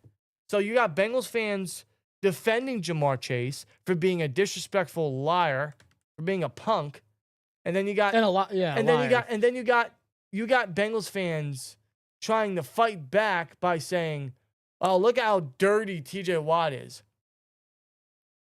What? Why? Because he played a basic football. I swear, man. Where on that play was it dirty, bro? Let me tell you, dude. I always go back and forth between either the Ravens or the Bengals who I hate the most. No, the Bengals are there. It is confirmed. The Bengals. The Bengals are there. There is just a deep, bad blood hatred that I have. And it goes deep. Because during the week, I listened to Ben's show, Footballing with Ben with Spence. He talked about, you know, the rivalry aspect. You know, he talked about the Chase and Ramsey situation. He talked about the rivalry aspect. and he brought up the fact that Ray Lewis, when it came to the Steelers and Ravens, Ray Lewis would knock him down, but they would, when it came to the Steelers and Ravens, it was always a respect thing. Like, they talk trash, they talk dirty, but it was a respect thing. It's like, I'm going to knock you down, I'm going to pick you back up, but listen, man, I'm going to do it again. Yeah. It was a respect thing. And Ben said with the Bengals, it was kind of like, you kind of had to look behind your shoulder a little bit. You kind of had to watch your back. Yeah. Because, with the Bengals, it wasn't like that. It was always, we grew up watching that with Vontaze Burfict and Adam Pac-Man Jones. Well, hell, this goes back to Manzada wiping his cleats with a terrible towel. Yes. You got, you got Cower in the locker room chanting the "Who Dey, We Dey" speech. Like, there is some legitimate bad blood between the Bengals and the Steelers that I officially have the Bengals up top as my most hated team. Not only in the division, but in the entire league. Like, I hate that fucking team. In the division, who's the team that brings the best out the Steelers? It's the Ravens. But when you're talking like bad blood, like heated feud, that's the Bengals. Oh, yeah. Like, there's no respect. And There is no respect. I've always said, when it comes to the Ravens, not like I like them, obviously, but it's always been a respect thing toward the Ravens rather than a dislike to the Ravens. Yeah. It's always been a respect thing. With the Bengals, I got no respect for them. No, it's like... There's certain players I do respect that I do like, but the whole rivalry aspect, there is no respect there. None. And the Browns, like, come on. No, it's Come like... on. It's like, like Steelers Ravens, right? Like, they're gonna whoop each other. They're gonna beat them down. They're gonna beat each other down, right? They're gonna whoop each other's asses. But after the game, they're gonna go to Tequila Cowboy and have a couple. Yes. Out of respect. Steelers Bengals, they're gonna beat the fuck out of each other, but they're gonna do it again in the not in the locker room, in the parking lot. But this time, there's no refs. There's nothing to break them up. No. Like, imagine if this Jamar Chase and Jalen Ramsey situation happened in the parking lot. It's an entirely different outcome. And not one I think would benefit Jamar Chase. I'll tell you right now. So, yeah, I'm glad Jamar Chase got suspended. He absolutely deserved it. He's a punk, disrespectful liar. And the Bengals and their fan base and their organization are all fucking bitches for defending him. So, as far as I'm concerned, go fuck yourself. We'll see y'all next year. Enjoy your losing season. Bro, Chase for real lied in front of the media when there was hard evidence. And he tried to appeal it. Yes. What are you appealing? Didn't he say, like, oh, if I was going to spit on my spit in his face, not on his jersey? Wait, what? What kind of appeal is that? It's not helping your case there, Chase. Donnie along with the 10. They even shared the video of Vontaze laying out AB and laughing at it. Yeah, that's not funny, dude. Like, that literally changed his entire life. Yeah, it ruined his... It ruined his reputation, dude. Like AB's on trial for attempted murder. Barbara FM with one on us says, I thought everyone wanted to play for Tomlin. Yeah. Yeah, everyone wants to play for Tomlin, but Jacoby Myers and Shaheed didn't want to come here. Nope. No. I guess not. Ayuk would be more frustrated with Arthur Smith. Absolutely. Bro, if you put Ayuk in a conservative offense, yeah, and he's gonna blow up on him. He's a man that wants the ball. Mike G says nobody is dirtier than Vontaze. No, he's one of the dirtiest players of all time.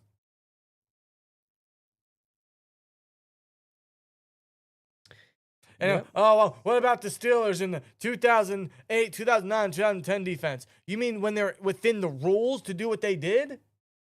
That was a different league back then. I don't think they purposely went down and tried to twist players' ankles like Burfict did. Or I don't think they intentionally went to go down towards a receiver, tear his helmet off, and bang his head on the fucking helmet like Pac-Man Jones did. No. Remember that? No, not like the Saints situation. Whatever the slang was. I can't remember what it was called, but it was a Saints situation. Like, they got in trouble for that. Oh, it was what was that? It was some sort of Bounty Gate. Yeah, that's what it was. That's what it was. With Sean Payton. Sean Payton and the Saints, yes. They got into a lot of trouble. A lot of trouble with that. Aren't you cool with some... So it's not that. Aren't you cool with some Bengals fans like Ohio Game Talks or Dashy? Yeah, I am. Yeah, like, yeah. They're chill. I don't put them in that category. They are chill. It's like Browns fans. I don't like the Browns. I hate the Browns.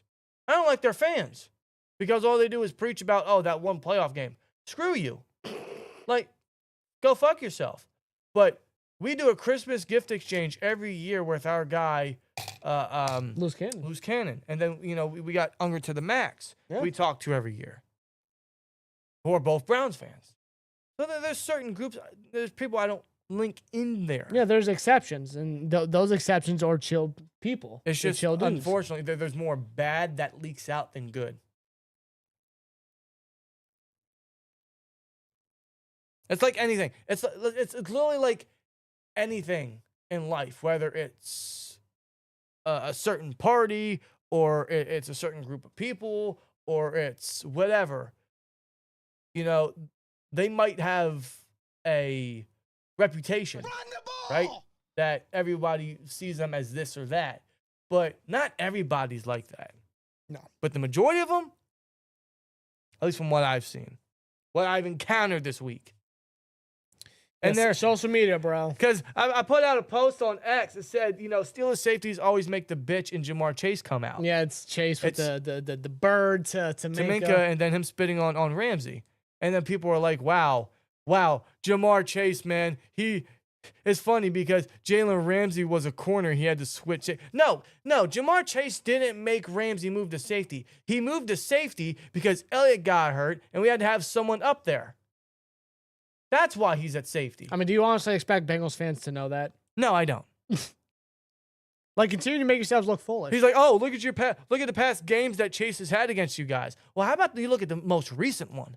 Dog, up at that point. I'm going on a rant, bro. That's 11 o'clock. I'm going on a rant. Listen, up at that point until the spitting incident happened, Chase had 2 catches for 14 yards. Yeah, bro. Like, he didn't do shit in that game. Can you tell I really don't like the Bengals? I feel like I've been harboring in a lot of emotions, a lot of feelings. You are very unfiltered, and I can respect you for that. Considering, this is our first. Ryan, I got you. I'm trying to keep up. We gotta save some for the game. I'm putting in the pennies. All right, because I got to honor the pennies since they're not being made no more. Shaheed loves Kubiak and Myers chose no taxes. That's right. Yeah, that's a huge plus. That's a huge plus. Yeah. I definitely. Myers is smart. I'll give him that. Pac-Man Jones hates everything about Pittsburgh. Yes, he does. Yeah, Jerry Porter. Who's Jerry? Oh, jeez. Didn't he get into boxing or something? Pac-Man? Did he? I swear to God, he got into boxing. Wasn't he supposed to box Steve Smith, or did he box Steve Smith? No, did he get into boxing, or both? Did they both get into it? That doesn't surprise me. That doesn't. I know Bell did it. I think he fought Adrian Peterson. Did that actually happen? I think they had a fight, yeah. What? And isn't Harrison and Ucho Cinco fighting? Are they building up this match? So I just searched up Pac-Man Jones. On June 6, 2025, Jones was arrested near Cincinnati and charged with public intoxication, disorderly conduct, and an assault of an officer. He was booked into the Kenton County Jail in northern Kentucky shortly before 2 a.m. and released later that day on a $100,000 bond. A court appearance was scheduled for the following Monday. How old is he? That was 5 months ago. How old is he? Pac-Man Jones is 42 years old. Bro, if you're 42 years old and you are publicly intoxicated, then there's no hope for you. Come on, man. Come on, dude. Really? Crazy. No words. Bungles are gonna bungle, right? Billy Maher with a 199. Remember when Miles Garrett tried to kill Mason? Yeah. Yes, I do. Yeah, he swung that helmet. At least they mended fences. They buried the hatchet. I don't appreciate Garrett trying to go after Mason's character, but they buried the hatchet. That's water under the bridge. They put that away. They silenced that beef real quick, and props to both of them for doing that. Yeah, it's very professional. Mason Rudolph especially has always been a professional. A very mature individual. Yeah, I mean, with everything, literally everything. Even how he was handled in his first stint. Yes. Yeah, Mason's been through a lot. 2019, there was a lot. He had the support of all of us. And then, a couple bad games. He got benched for Duck, and everyone looked at him as this awful quarterback. And I'm not saying, he's a starter, because he's not. Mason's a career backup. but he's a good backup. And then I feel like after the whole Garrett situation and how professional he was, and then obviously, you know, he didn't play for like a year and a half, 2 years up until 2023. He saved the season, and I feel like he garnered a lot more respect from some of us. Oh, without a I mean, when he ran onto the field for the Steelers' first offensive drive in the second half, he was cheered. Well, for those that were in the live chat, you saw my reaction, bro. I was all supporting that dude. Dude, I love that when guy. he was resigned in the offseason and he was, you know, like back in the city of Pittsburgh. He calls it home, by the way. It is home. He calls it home. This was the place where he was drafted. He calls it home. I mean, he was around town or town. He was around town, downtown. And, you know, like fans were just appreciative of Mason. They welcomed him back, and then he was just very appreciative of the support. Like, I love that. it's awesome. We got Ryan with a 2. Pac-Man Jones strangled someone one time. That doesn't surprise me. I think I read that story before. I don't really want to dive into that, but I'm not surprised. Ford 1436 says, I respect the Ravens the most in the division, but I also hate them the most, to be honest. That's fair. Everyone has a different perspective. Yeah. It might be your own personal experiences. It might be your own personal preferences, and that's fine. Everyone's going to think differently. I respect the Ravens the most. I hate the Bengals the most. I have no respect for the Bengals. Mhm. I have respect for Burrow and Higgins. That's about it. Yeah, I mean, That's I about it. had respect for Chase, but after that incident, no longer. No, sir. That's and listen, man, I love Mike Tomlin's response. You guys know our opinions on Mike Tomlin, but yes. I love his response. Did you guys hear what Mike Tomlin had to say about the whole spit incident? I loved his response. And Matter of honestly, fact, he's not wrong. And Ben Johnson actually agreed with it. Yeah. He agreed with it. But What did Tomlin actually say? Here it is. He said, "I have no message if someone spits in your face. Do what comes natural." Yes. Yes. Straight up. That is the utmost disrespect that any man can experience from someone else, is being spat on. Mm-hmm. Again, imagine if that was in the parking lot. Mm. It's a different story. Like, without the cameras, without the refs, without the officials, without everything there, it's a different story, bro. And the way Ramsey plays, the way Ramsey acts, the way Ramsey holds himself, I'm just saying, bro. I'm just saying. Ramsey was in the right. Ramsey was 100% in the right. He has no fault in acting that way. No, because initially when it happened, it's like, Ramsey, what the hell are you doing? Because, you know, they had an exchange down previously. And, looking at the replay, because all we had was this grainy CBS footage right here. Yeah, it was this 240p little footage that showed Ramsey look one way and then punch. Yeah, so Chase. I couldn't even see the spit. And I saw that replay like 3 or 4 different times. I couldn't see the spit up until a sideline reporter for a Cincinnati news broadcast, he had to clear his video literally for freaking K. 4K. Caught in 4K, bro. And it was just clear as day. And then Bengals fans saying, why would you post this video? Aren't you supposed to support the team? He's a reporter. He doesn't work for the fucking team. No, he's doing his job for the news broadcast. He's there for his job. Why would you post that? Like, why are you condoning that behavior, you Nimrod? Like, what? I swear, Bengals fans, I guess when are you're a just- franchise as bad as the Bengals, you'll just side with anything. I guess. I have no idea. I guess. I don't understand it, bro. Duck, what? Duck is running for mayor? No, he's not. I don't believe you. Do I have to search this up? GWRX, I don't believe you. There's no way. In a Reddit poll for who Steelers fans dislike the most, 2.2K said the Ravens, 1.3K said the Browns, 801 said the Bengals. Wow. Wow. See, it's Bengals, Ravens, and Browns for me. The Browns aren't as threatening. The Browns don't get enough wins for me to hate them.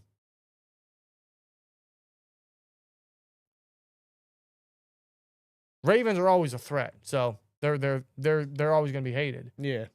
Bengals, bro, it's just I don't like you. I don't like you. I don't like your logo. I don't like your city. I don't like your stadium. I don't like your colors. I don't like what you represent. I don't like anything about you. Nope. Like, it is full-blood, full hatred. Like, I know hate is a strong word, and hate is passed around a lot. Like, it is passed around so much in regards to anything, especially when it comes to criticism for the Steelers. Why you hate? I'm not hating. I don't hate anything in regards to the Steelers. Why would I hate what represents the shield? What represents the logo? So that word's passed around a lot, but hate fully to the Bengals, right? I don't like them. If not for Mason outplaying Kenny, we wouldn't have Peyton Wilson. So forever grateful for that. You're absolutely correct. I'm just glad Mike Tomlin made that move to put Mason in and to keep him in. When Kenny got healthy, he still kept Mason in. There's no way that you went back to Kenny. No. When the season was on the line, when the playoffs were on the line, you don't go back to Kenny. I'm glad Tomlin stuck to his guns with Mason. You don't go back to Kenny. It was obvious. It's crazy. He was the best quarterback that season. He only played 4 games. That's unbelievable. That man, and he still carries it to this day. And, you can obviously see he still carries that I got nothing to lose mentality. Because he really doesn't. No, he literally has nothing to lose. I mean, the guy... He's always been a slinger. A gunslinger at that. I mean, he's still got a cannon of an arm. He's always had that. It's the Patriots I really don't like. Remember Jesse James? How can you steal a touchdown? Yeah, I know. Yeah. I know. Yeah. I hate them. They're up there too. And now they're 9-2. Yes. They've won 8 straight. They've won 8 straight since losing to us. And they've cleaned up the turnovers. They cleaned up the fumbles. They're giving Henderson the ball. Drake May, bro, leading the league in passing yards. Can't you guys just suck for 5 years, dude? Like, give us 5 years. Well, that's the thing. They were bad for 5 years. Maybe. Okay, maybe more than that. They were bad. They went through Mac Jones. And didn't they go to the Pro Bowl with Mac Jones? Not Pro Bowl. I know Mac Jones went to the Pro Bowl. He was acknowledged for a Pro Bowl. Didn't they go to the playoffs with Mac Jones? I don't remember. Wasn't it Mac Jones' first year they went to the playoffs? Or am I tripping? What year was that? 2021? That would have to be his second year, right? Wait, when did he get drafted? 2021. Was it? He didn't go to the playoffs as a rookie. No. Yeah, he did. They lost to the Bills. They got blown out by the Bills. I do not remember that. They got blown out by the Bills. Yeah, they went to the playoffs in Mac Jones' rookie year. What? Yeah, it's the only good year that they had with Mac Jones. He went to the Pro Bowl. I don't remember that. I do not remember that. Hey, remember when Russ went to the Pro Bowl last year? What? And now he's not even playing. Jameis Holy Winston's God, playing. I actually forgot about that. The Pro Bowl sucks, dude. What has happened to the Pro Bowl? He said he would run for mayor of Pittsburgh since people love him there. I would support him. I can't even vote in Pittsburgh because I don't live down there, but I would support him. I hate the Cowboys more than any AFC North team. That's fair. The Cowboys are not. Who likes the Cowboys? No one. It's like liking the Eagles. Who likes the Eagles, bro? Isaiah, how you doing, brother? Good seeing you in the chat, man. Hey, man. Barbara FM with 109. We gave up on Kenny way too early. I disagree heavily. What? We gave up on him at the right time. Kenny sucked. Kenny was awful. Kenny was so bad. That Browns game did it for me. There was no saving him. You put Kenny in this offense. Oh. Yeah. In fact, you know what? Why am I even saying that? We've seen it. Yeah. We've seen it. Yeah. Yeah, Kenny, bro. Those were the days. Mr. Spin It. We gave up on Kenny too late. We never should have drafted him. No, because bro. I remember that Never should've season. drafted him. I remember that season, and, we're just going through the motions, going through the weeks, and we're seeing Kenny perform. And I'm just like... Okay, he's got to do better, right? I'm thinking, okay, it's week 3. It's the Raiders. He can't keep going on these bad games, and he had his only 2 touchdown performance. And I'm like, all right, it's a step in the right direction. Let's see what Kenny can do. And then Kenny was just doing... Not good. Nothing. And then we got to that Browns game. I'm like, Kenny, come on. Like, even this before is the that, time. the Jags game. That Jags game too, yes. But even then, like, come on, Kenny. And then I saw that Browns game.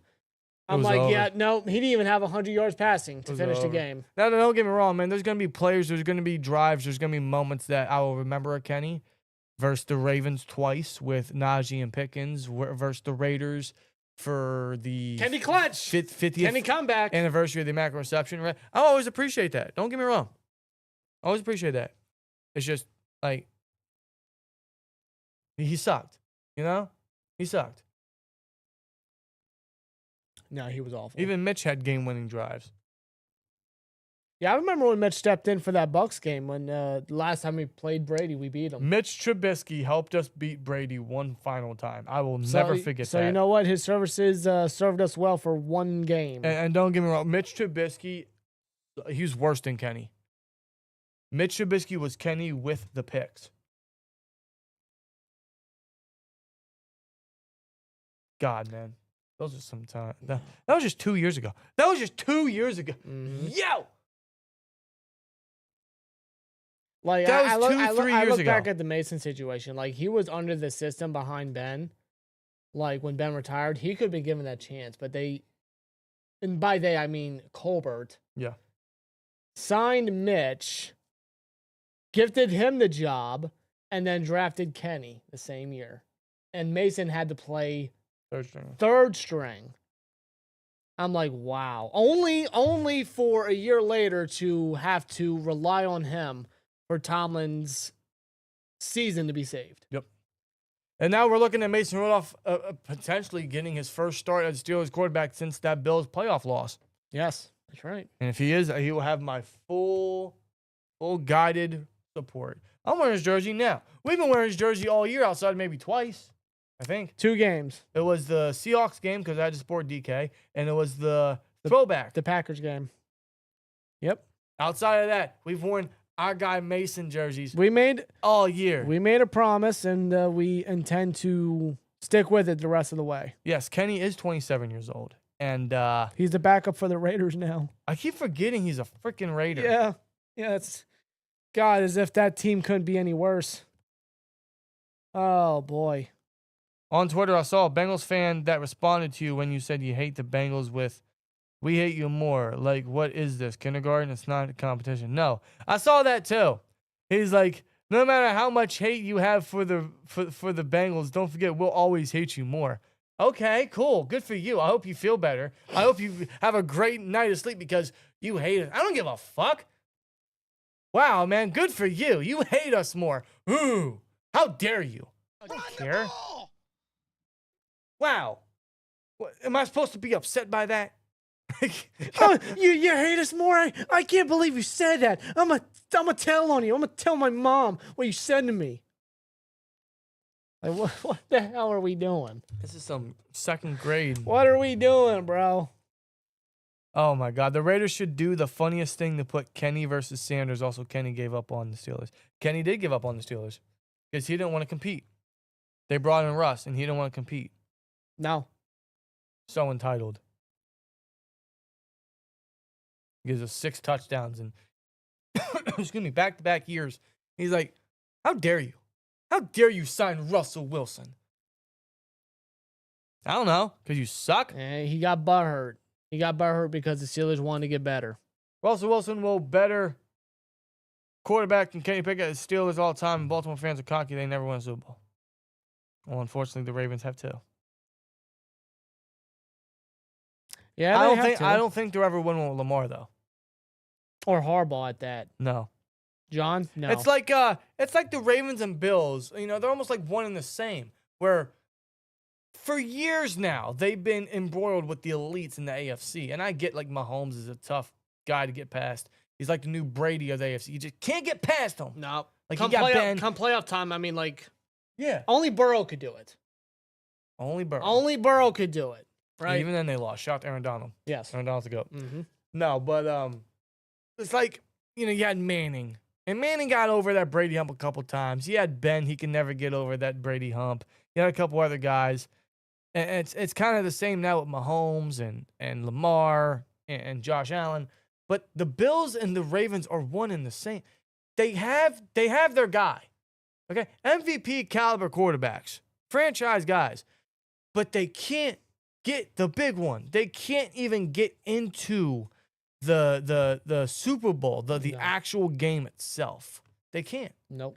And thus, I can't ever take them seriously. I don't think Harbaugh and Lamar are ever going to get it done. And I know for a fact Josh Allen and McDermott are never going to get it done. Well, I mean, how many times have both teams had the opportunity? And I'm not saying that we're going to do it because I know we're not. I'm just saying, like, we don't have our guy. They do. And they still couldn't do it. They've had years and years and years to do it. And I don't think they're ever going to. I don't. It's definitely not going to be the Bills this year. It's not going to be the Ravens this year. Well, the Ravens, I mean, like, granted, their defense has been playing a bit better. I'll give them that. That defense in the playoffs, I just can't buy them. Same thing with the Bills. Dude, that Bills team needs a complete revamp. I see Bills fans saying, dude, we need to clean house. We need to fix this entire coaching staff. I'm thinking, wow, we're not the only team saying that. Cool. It makes me feel better. And maybe I'm not spoiled like so many people think we are. Because the Bills have been AFC East champions for like 5 straight years. And you got fans wanting to fire McDermott and Joe Brady and their GM. As they should, because they can't draft. They can't get a receiver. They can't get an offense that's, unpredictable. Dude, the Bills couldn't even get into the Super Bowl with Stephon Diggs and Allen at their peak, right? They couldn't get in there with defenders like Micah Hyde and Jordan Poyer in their prime, or even Tre'Davious White in his prime. Dude, yeah, that their window's been closed. Bro, they brought back Tre'Davious White. He has not been good for them this year. No. Who is their number one corner? Yeah, the Bills, their window's closed. They're never going to do it with McDermott. Never. They need to get him and Brady out of there. McDermott needs to hand over play calling duties to the DC, actually, because that defense sucks, and their offense is so predictable.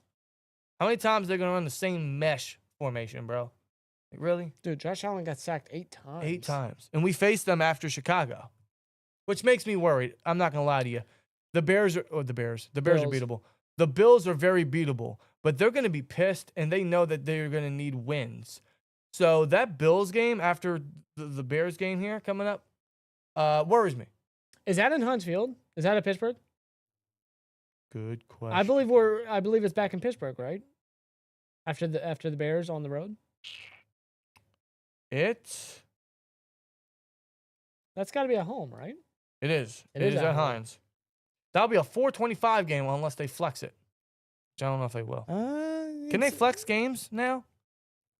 I mean, I know they flexed a couple games for like week 14 or something. Yeah, I was just about to say that, yeah.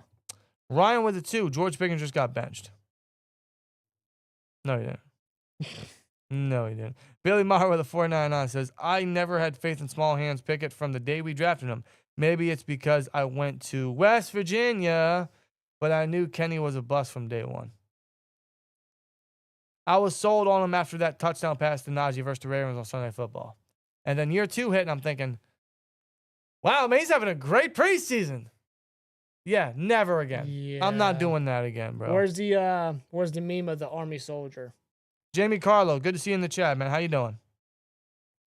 If CJ Stroud comes available, would you do it? Yes. I was thinking about that last night. I'm thinking, Davis Mills is kind of looking nice. Yeah, 3-0.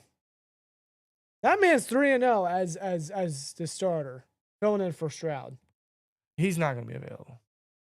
I don't know. No, the Texans won't move on from Stroud. No, D'Amico Ryans ain't going to do that. D'Amico Ryans ain't going to do that. I mean, it'd be the most Texans things ever.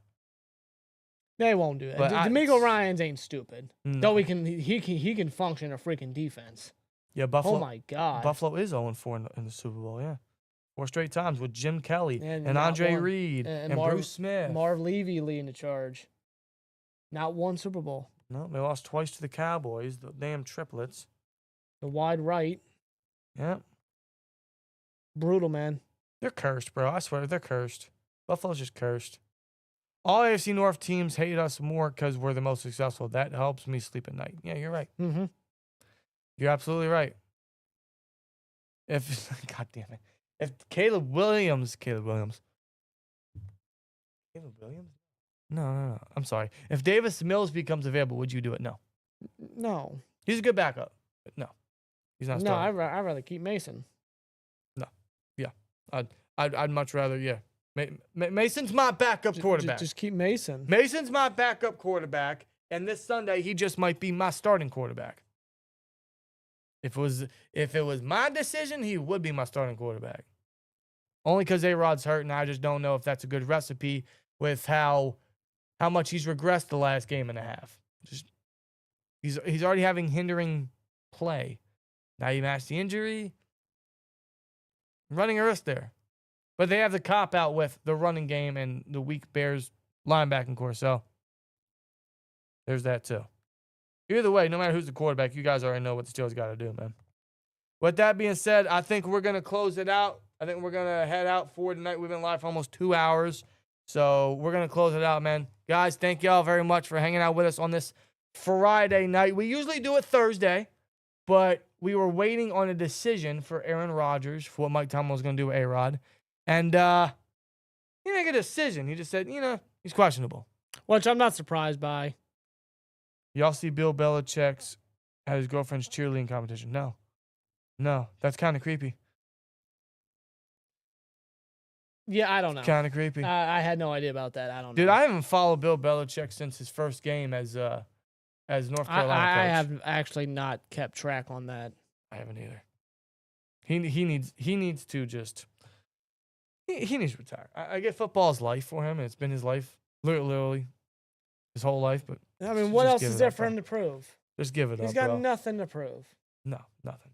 Give me a first ballot Hall of Famer in a couple years. His Hall of Fame speech, it should be very entertaining. I'll put it that way.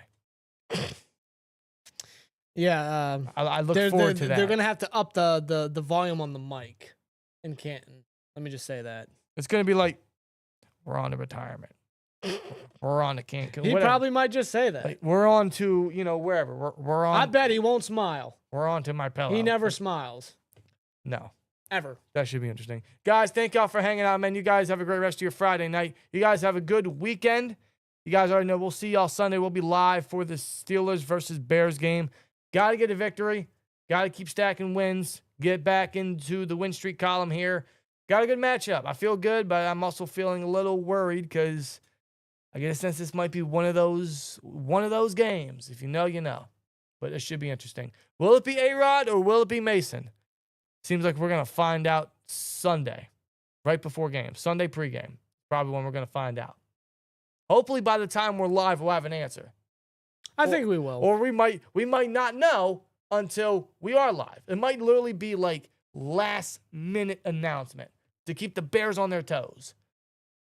And just before you know it. Yeah, they might just hold A-Rod back in the locker room like, no, you're not going to go out there yet. We're going to make the Bears think, oh, we're going up against Mason. Okay, and then A-Rod just comes right out. Yeah. Like 30 minutes beforehand. Might as well get the American flag ready again. Yeah, who knows? Who knows, right? Chat, thank y'all much, man. If y'all new here, hit that like, hit that subscribe on your way out. You guys have a good evening. Y'all have a good weekend. Make y'all Saturday, make y'all Sunday great, and hopefully the Steelers can make our weekend even more special with a victory on Sunday. We'll see you then. Thank y'all so much. Love you guys as always. And see you in the next one. Here we go, Steelers. And as always, like, comment, subscribe, and we'll see you later. Peace!